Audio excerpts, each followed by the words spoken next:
Tourism is big business. There's almost nowhere on Earth you can't go. But the ultimate destination may be 100 kilometers above your head. Space tourism visionaries are creating the next generation of holidays that are out of this world.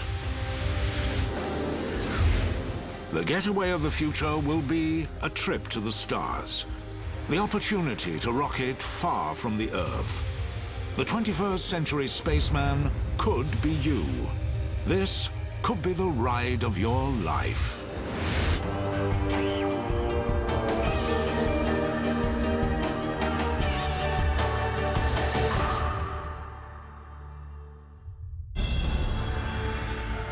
The Final Frontier offers the greatest adventure holidays. Check into a luxury billion-star space hotel. Catch a game of football in zero gravity. Come on! Or treat your partner to a date with a difference by taking them to dinner, trillions of kilometers from home. The Wright brothers didn't think there'd be hundreds of people having a meal going to London. I think that in my lifetime you will see resort hotels in orbit.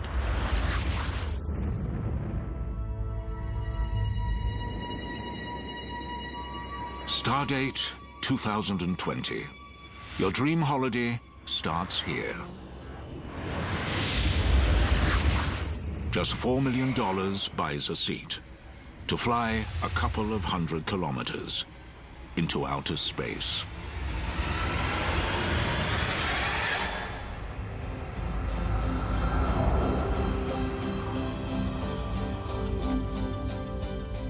This is the Galactic Suite Space Resort. Your room is a super deluxe pod with zero gravity as standard.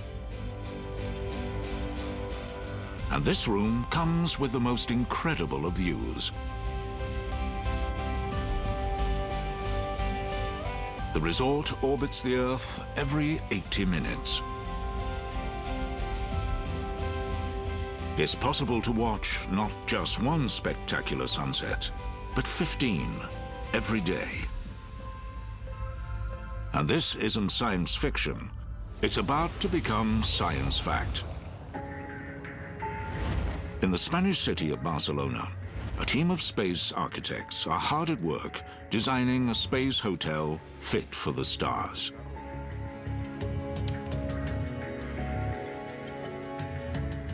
They're backed by a secret investor with $3 billion of cash to splash. And they're already taking reservations. Never before has the space been designed for tourists, where their comfort, needs and activities take on a different level of importance. What's important to us is to be amongst the first that can do it.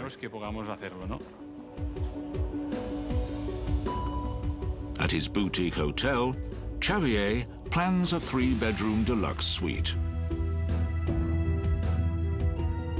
The hotel will travel around the globe at 30,000 kilometers an hour, 450 kilometers up. Xavier's even planned a holiday wardrobe for the space tourist. Check in and slip on a Velcro spacesuit. And you can attach yourself to a wall like Spider-Man. 38 wealthy wannabe space tourists have already booked their hotel rooms in outer space, even though the plans are still on the drawing board.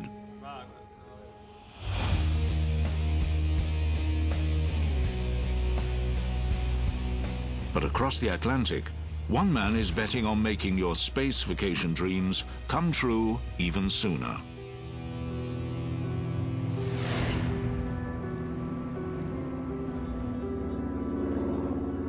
Just a few kilometers from the casinos, billionaire hotelier Robert Bigelow is taking the biggest gamble of his life.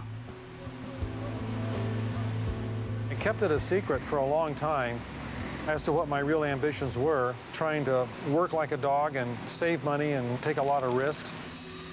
Robert made his fortune in hotels. Now he set his sights a lot higher. But his plans came as a surprise back at home. When I told my wife that I was going to do something like this, she said, "You're going to do what?" Robert's idea is out of this world. He's taking real estate into space, developing a giant space station that gives new meaning to high-rise living. He intends it to be used for different purposes, as a home, an office, or a weekend retreat. What we're out to do is try to create a safe, affordable environment that's larger and larger for people to do all kinds of things. Okay, I'm in position, Dave. Building in space is a costly exercise. The International Space Station cost a whopping $100 billion.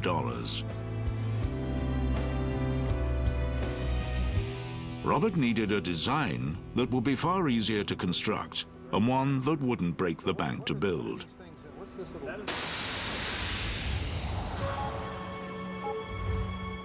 NASA came up with a solution. They were developing a huge, lightweight space habitat that inflates in orbit, making it cheap and easy to launch. But when NASA's research costs spiraled, the project was scrapped. Robert saw his chance and snapped up the plans. These systems are extremely strong. They're not balloons. Best correlation I can give you would be comparing it to the tire on your car. It's made up of multiple layers, steel belts, and other kinds of very strong materials. And that's the same way with our architecture. But would the idea fly? There was only one way to find out.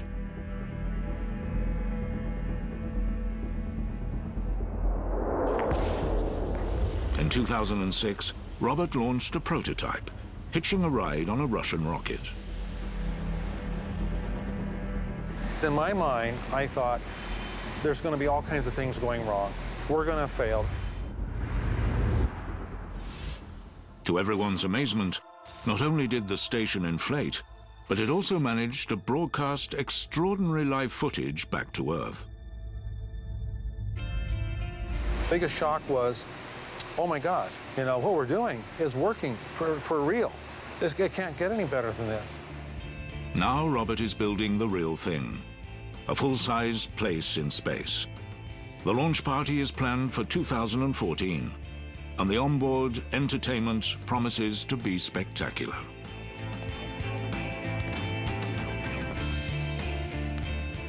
We will also have many cameras on board our spacecraft, and on a large section of wall, see any number of different angles of what's outside. So you could get right up on the moon, even though you're only in low Earth orbit. You might have the moon right in your face.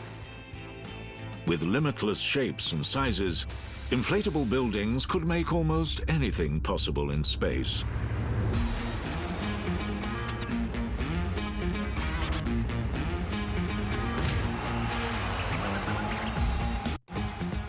Imagine experiencing new sports that can only be played in the zero gravity of space.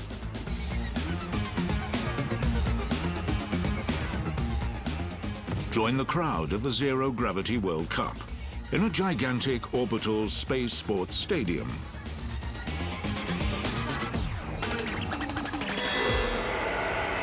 Come on!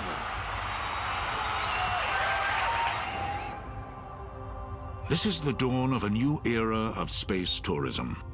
The sky is no longer the limit. But some have been unable to wait to get their space fix.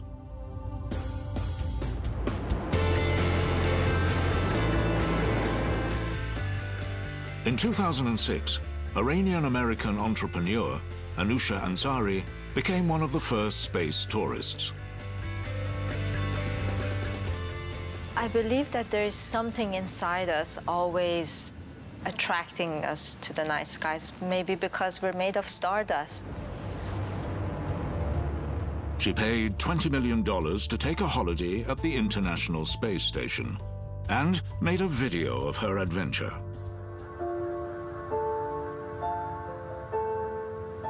Just having the opportunity to fly from one end of the station all the way to the other, it was great. And I tried to go really fast and show off that, you know, I'm made to be in space. I'm made to be an astronaut. Everything on board was pretty relaxed, especially in the dining room. It's the only place that you're allowed to play with your food. Any simple task that you do on a daily basis, you know, brushing your teeth, drinking water, just eating can be fun.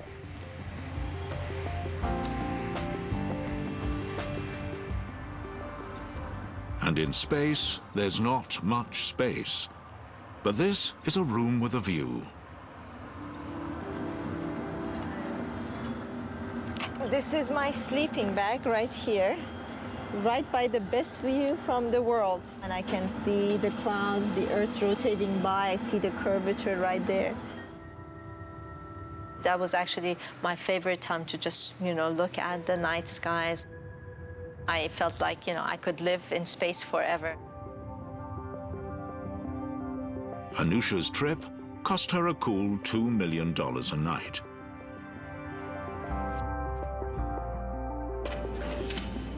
But there's good news for the rest of us.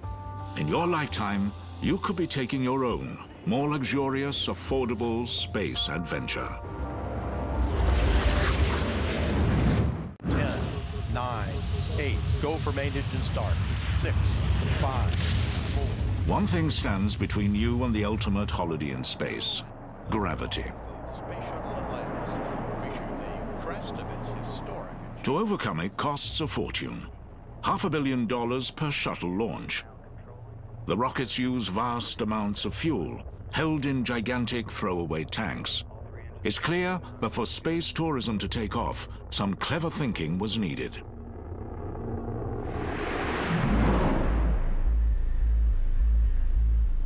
So in 2004, millionaire space enthusiast Anusha Ansari set the world a challenge by funding a $10 million competition to create low-cost spacecraft. The only thing that can drive innovation is competition, to make access to space faster, safer, easier, and cheaper.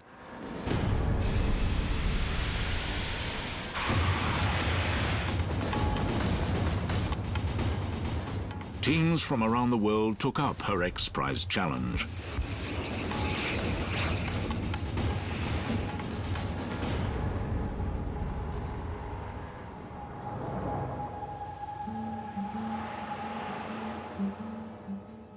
But in Mojave, California, maverick engineer Burt Rutan was ahead of the game.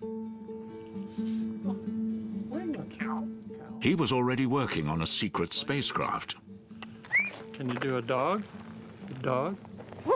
That's right. Burt is an aviation legend. You might say he's light years ahead of the competition. Okay, I'm going to do a lion. Okay, you ready? He had already built a plane so lightweight, it flew around the globe on a single tank of fuel. And he smashed altitude records with Proteus, which soared to more than 63,000 feet. Ready to go? Now, he's set his sights on sending tourists into space. Listening to those that have been in space, the way they describe it, it seems life-changing to look down on the planet. And a chance to go there and look at that? Wow. Just 5 months after the X Prize was announced, Burt Rutan rolled out SpaceShipOne. It had taken more than 3 years to build.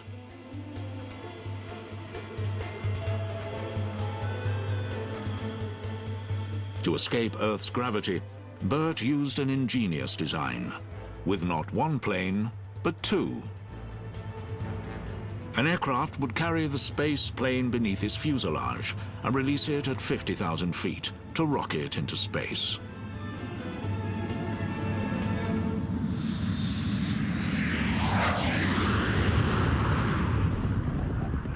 Ready, Matt? 3, 2, 1, release. Release. Fire. Pilot Brian Binney fired the rocket. Good work. Good work. Come in. Holy! That was He narrowly missed a collision with the mothership. That's good, though. 350, suggest shutdown. Roger, shutdown. Within seconds, he had crossed the boundary into space, 100 kilometers above Earth. Well, it's really quiet up here. I'm gonna get the camera out. Roger that.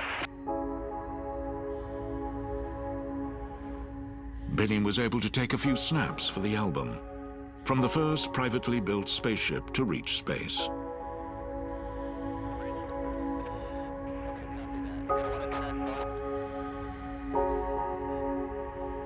RCSC on. Copy that, Brian. It's moving and it's green. The CTM's a little warm, but looking fine. 3, 2, 1, coming down. The civilian race for space had been won.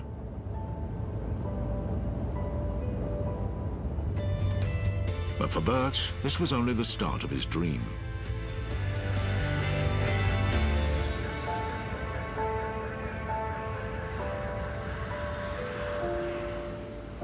If I could please invite onto the stage Bert Rutan, the designer of the first private spaceship, SpaceShipOne. Bert? I'll tell you something. I have a hell of a lot bigger goal. And you know what that goal is?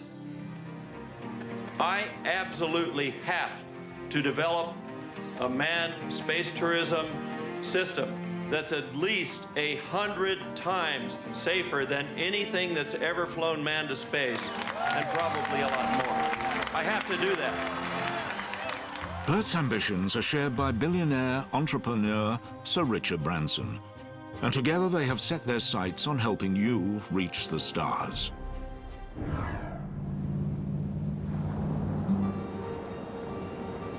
Thousands of kilometers away, at his private Caribbean island, Necker, Richard puts his mind to taking tourists into space.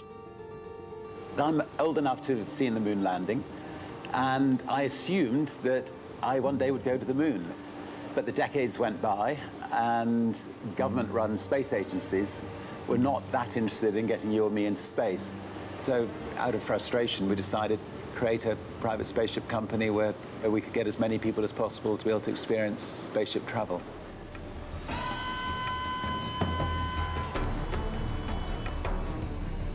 This is Richard's dream, to use Bert Rutan's spaceship technology to take you on the trip of a lifetime. On board a spaceplane, you'll jet 60,000 feet up, to then rocket at 5,000 kilometers an hour, up to outer space.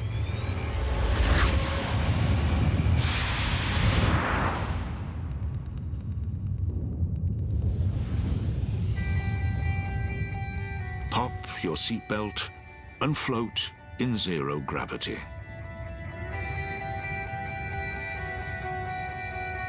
Then, check out the amazing views. You'll coast 104 kilometers above Earth for 6 whole minutes, until it's time to go home.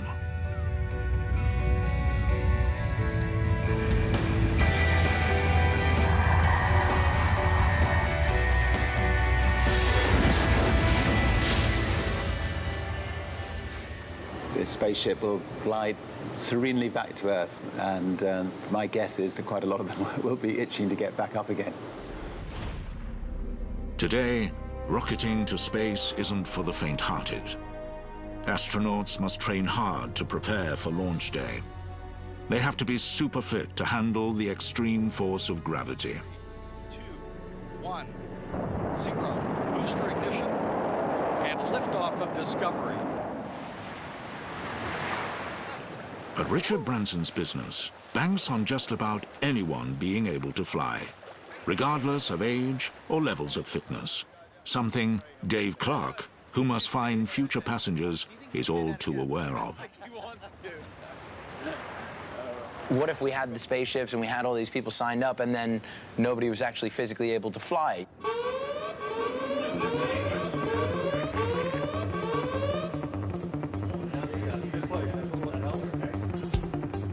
To find out if the average person could jet into space, the NASTAR Center in Philadelphia has developed a custom flight simulation. We've developed a centrifuge program to replicate as almost exactly what's going to happen to your body in your trip into space. GX now, concentrate on your breathing. And finding out how most people would react has never been done before. The data that they have on centrifuge is mostly from the military. These are the most healthy, perfectly proportioned, physical specimens of the population. These are Top Gun pilots, whereas we have people's kids, people, overweight people, older people. Now talk about your G training profiles. 75 space tourists, including Richard, have volunteered to go for a spin. They are about to discover what 5,000 kilometers an hour feels like. You got the training, you got the tools, you know what to do. All right, go.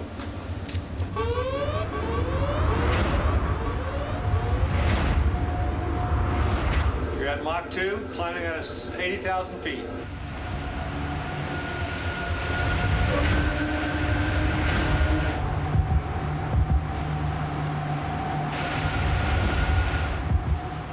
The trainers ratchet up the Gs. This is as close as it gets to the real thing.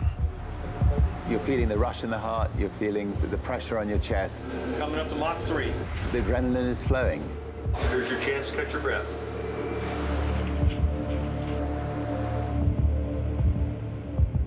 Thank you very much. Richard, tell us, what was it like? It was wonderful. I mean, it's so important to go through that so that when you actually go into space, you can just lie back and enjoy the whole experience and not be worried about, is your body going to cope? Richard sails through the test. But will the oldest volunteer, scientist Professor James Lovelock? He's 91 years old and is hoping he too will be able to fly to outer space. Space tourists will feel the power of G-forces. During takeoff and landing, the heart struggles to pump blood to the brain. But with training, it is possible to avoid the dangers. By squeezing your leg muscles, you can improve blood flow, making for safer spaceflight.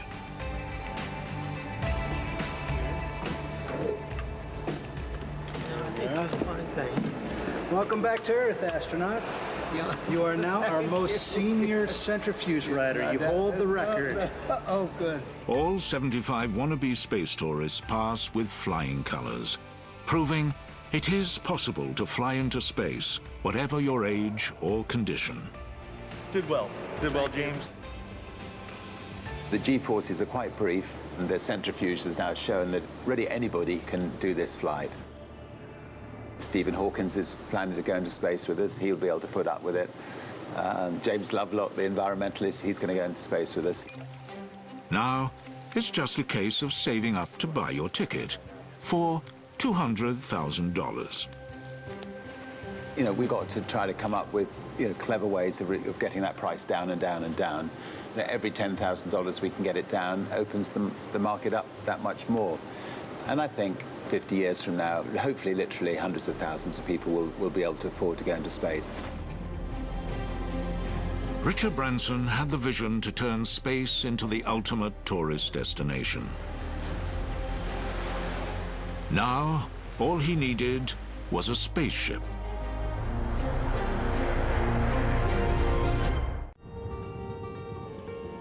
Back in Mojave, following his X-Prize win, Burt Rutan and his team started engineering his space tourist dream. Of what we're doing is important because it's doing something that's never been done. Bert's prize-winning prototype, SpaceShipOne, carried just one pilot into space. There's not enough room for space tourists, so Bert scales up his spaceship and creates a version for 6 passengers. And it's built with the sightseer in mind. Each passenger gets a window seat next to an aisle. It's double the size of its predecessor, so it needs a bigger, twin fuselage mothership. But safety is always a top priority.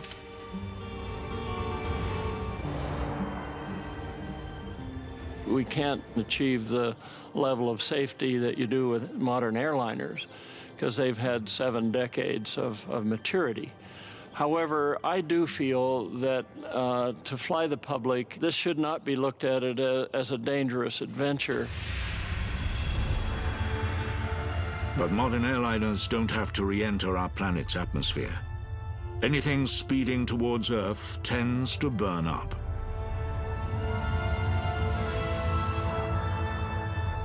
Bert's determined to ensure his space plane will be hundreds of times safer than spaceflight today. So, he has developed a revolutionary way for his spaceship to re-enter the Earth's atmosphere slowly.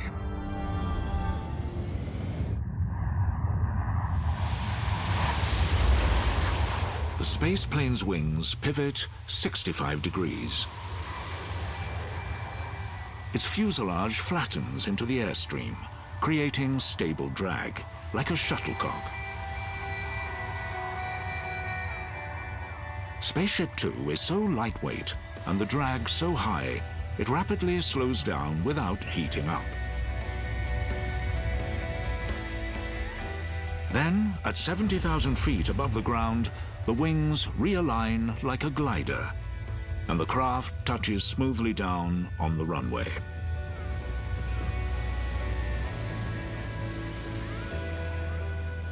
My solution was to find the very safest way to land a manned spaceship.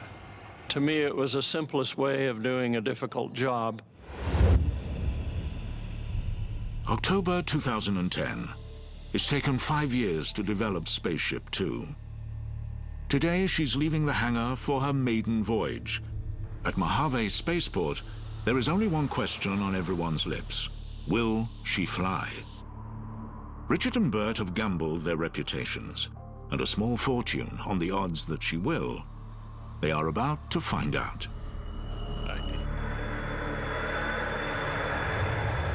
Standing next to Bert, watching it get higher and higher and higher.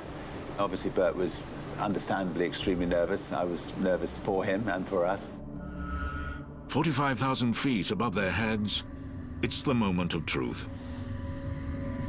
10 seconds. We are armed. Release, release. Clear the plane. Release. Okay, it's gone. All good, all good. Beautiful, beautiful. Yeehaw! That's great. Beautiful flight. She flies perfectly. We got word back that it was flying absolutely beautifully. It was a tremendous moment. You know, we really are close to the dream becoming a reality. Beautiful job, Pete. The final frontier is one step closer. Soon, you could be taking your seat on this spaceship for your unforgettable 6 minutes in space.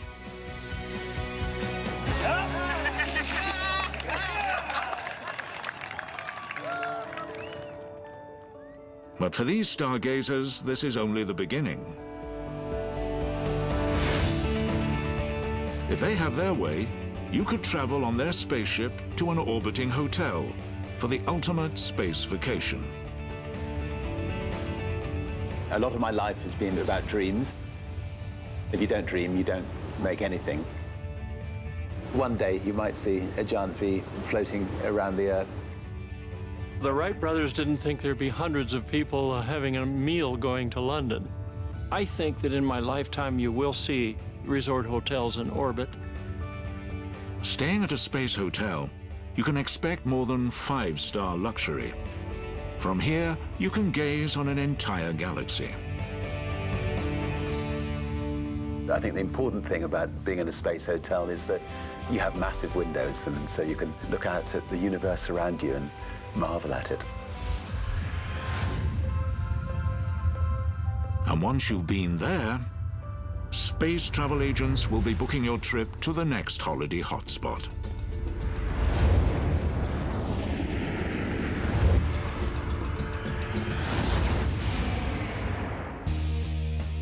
Have you ever gazed up at the moon, trekking across the night sky, and wondered what it might be like to visit, to fly over its craters, or take a walk across the lunar landscape?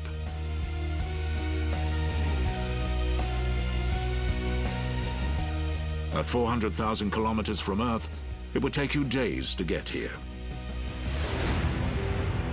So once you get here, you're going to want to stay around. In Las Vegas, Robert Bigelow thinks he can offer you the perfect place to stay. His inflatable space station could open as the first moon hotel. What you have is an entire station that's really a potential lunar base. We would use low Earth orbit as the trial place of assembling these craft. And with a few modifications, we can turn these stations into bases. Once you land here, Hotel Moon will offer the latest in cosmic comfort. This is one resort where they really will have thought of everything, including the breakfast buffet.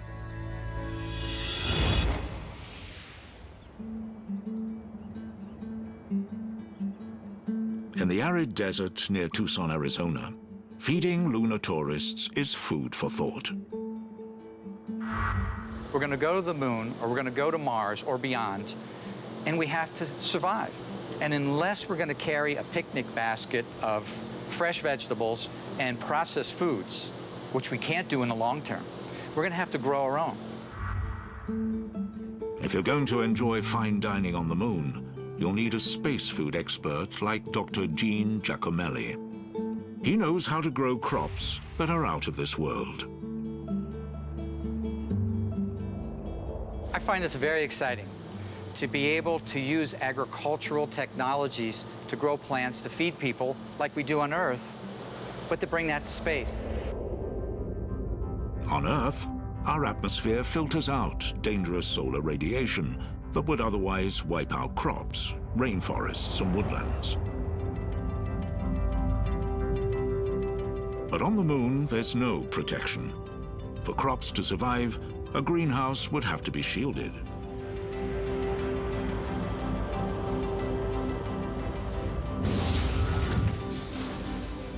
Buried underground to protect it from the sun, it could nurture crops with very little help from people.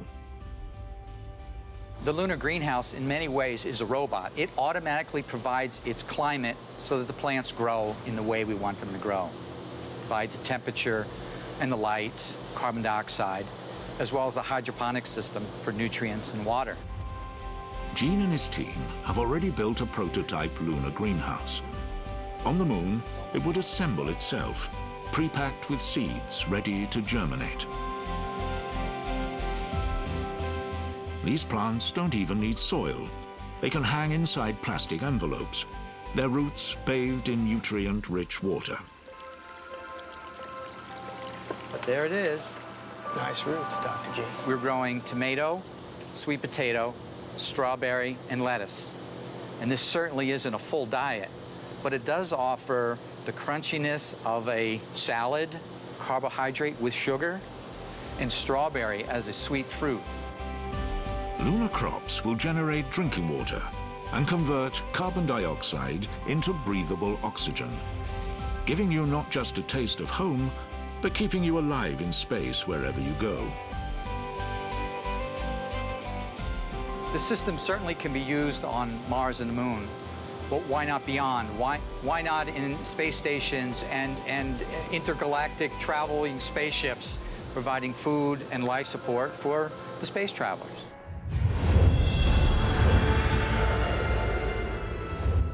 Getting to Mars on today's rockets depends on planetary alignment.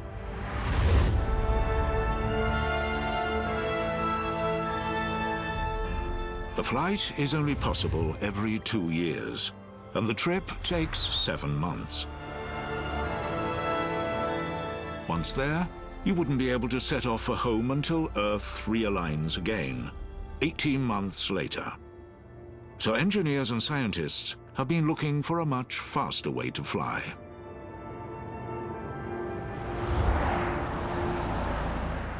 Houston, Texas.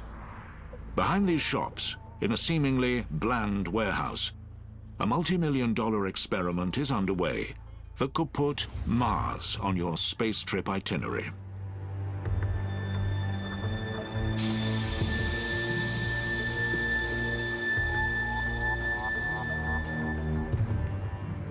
The project's mastermind is former NASA astronaut Dr. Franklin Chang Diaz. Mars offers a fascination for humans. The ultimate goal is to actually walk on the planet. Franklin clocked a record-breaking 7 trips on the Space Shuttle.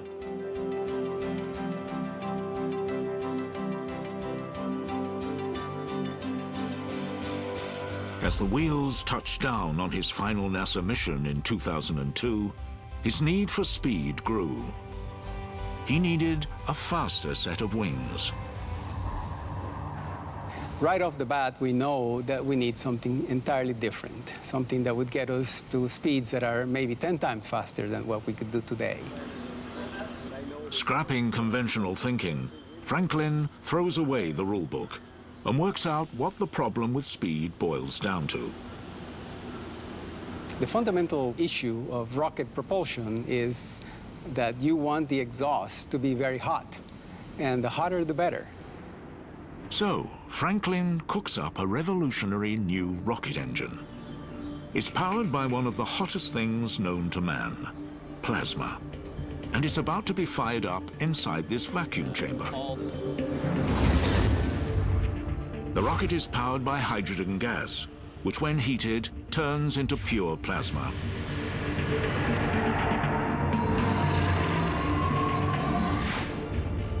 Powerful magnets push the plasma through the engine to supercharge the spaceship.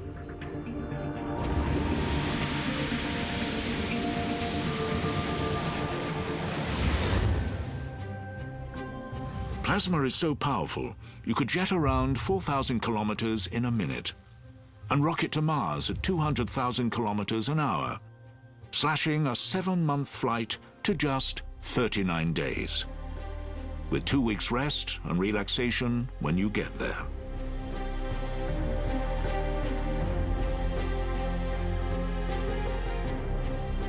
That's a 100-day return trip compared to 3 years flying today's rocket ships.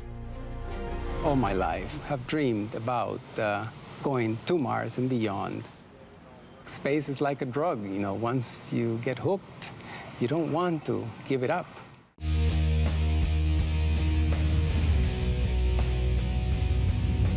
In Los Angeles, science fiction is becoming science fact. NASA scientist Dr. Kevin Grazier advises Hollywood on science fiction. And he thinks what you see on the big screen could be just around the corner. The days of a few astronauts, cosmonauts, going into space, that's over. In the not too distant future, we're going to see you, me, regular people going into space. Kevin thinks science will let us boldly take a holiday where no man has done so before. A really far-out propulsion system that NASA has actually looked into is antimatter. Buckle up for a journey on board your intergalactic space liner powered by antimatter. A look under the bonnet reveals a magnetic chamber that contains antiparticles. They're fed through magnetic rings to collide with their nemesis, matter. In just a nanosecond, billions of explosions create an enormous surge of energy, 10 million times more powerful than today's rockets, with a top speed of just over 1 billion kilometers an hour.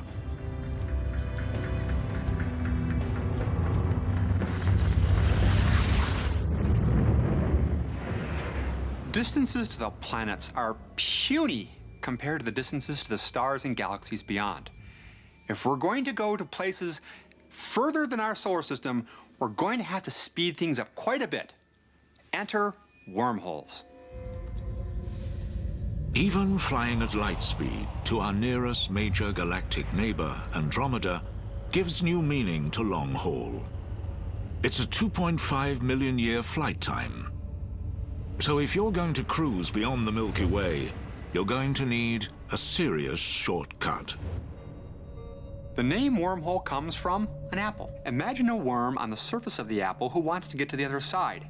He can do it one of two ways. He can walk all the way around the outside, or he can chew through the middle. The second is a lot shorter, and that's the basic principle of a wormhole. If we could bend space-time, we could create a wormhole, a time-saving tunnel that connects two places trillions of kilometers apart. Wormholes might already exist and could become your intergalactic freeways to mind-boggling vacations.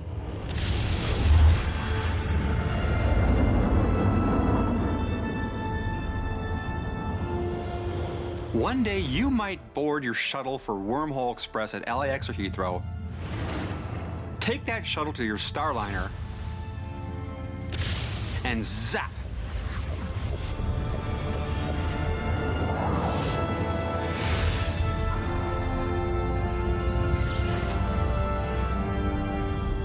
Do you fancy a vacation trillions of kilometers from Earth? To holiday in a floating city? To soak up a different sun in a distant galaxy?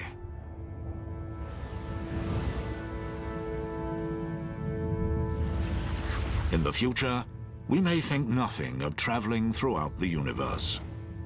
By having fun in space, tourists could create unimaginable new inventions that would reshape our world. Just as the home computer was initially used for simple gaming, it's now the bedrock of our everyday lives. The people that will be flying in commercial space flights are allowed to be creative. There's going to be 2 or 3 people that come up with something that's called a breakthrough.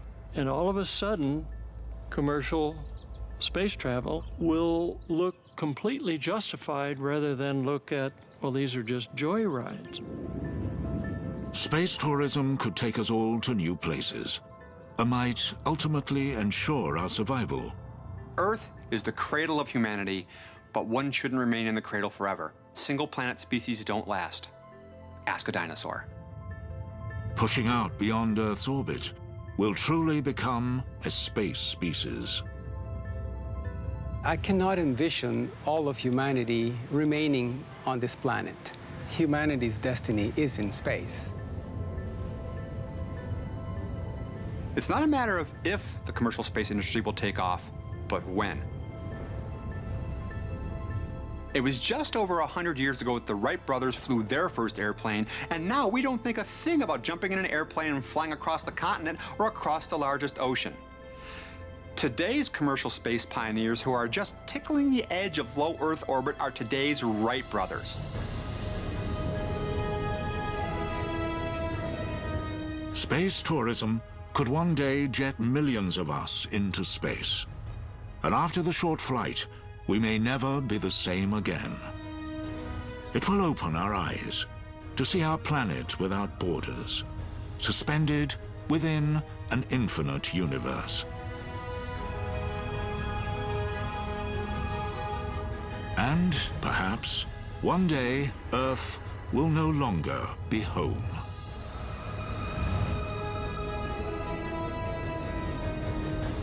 Someday the Earth will be humanity's national park, and it will be a place for all of us to return to see where we all came from.